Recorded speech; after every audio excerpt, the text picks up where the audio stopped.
This is part 2 of everything I did to overcome my period pain and support my hormones as a naturopathic doctor. So, in recap of my previous video, I had been experiencing period pain for quite some time, and it just got worse throughout med school, where by the end of the 4th year, I was unable to get out of bed on the days that I had my period. I had really bad breast pain for 2 weeks before my period, had PMS, and had breakouts, which I kind of fell off of my routine right now, and you're seeing a little bit of it right now. So healing takes time, and I'm still working on some of this, but I've definitely seen a lot of movement and a lot of improvement.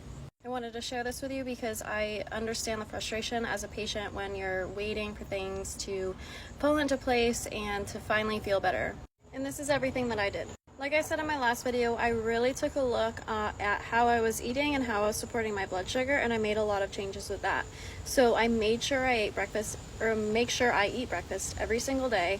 And one thing that I was doing was drinking my coffee before I ate in the morning, and once I swapped that around and making sure I absolutely need to eat breakfast, and then I have my coffee afterwards. I also don't wait to eat until I have that feeling of low blood sugar where like I need to eat right now and I'm freaking hangry. I would do that a lot, especially throughout med school, because I would be super stressed, I wouldn't have time to cook, and I didn't always want to order out. I made sure that my meals were more focused in proteins and fats instead of high in carbohydrates. Every morning I make sure I get out in the sun and I drink some lemon water or some greens. Another thing that I mentioned was doing castor oil packs. I really saw a big difference in my symptoms once I started doing this, and that's why I've been such a big advocate for castor oil packs, and I try to do them at least 3 times a week. Lately I have been falling off because my house doesn't have AC and I have been dying. It is so hot.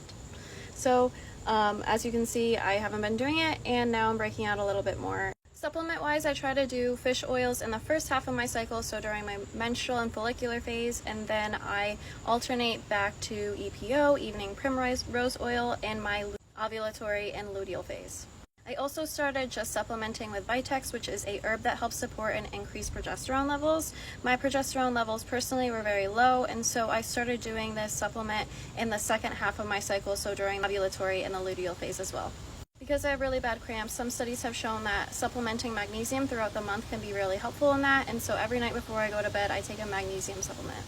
These are things that have worked for me personally based on my symptoms and labs. Everybody is different, so keep that in mind and make sure that you're working with a doctor who can give you a personalized plan based on your symptoms and your specific labs. Let me know if you have any questions.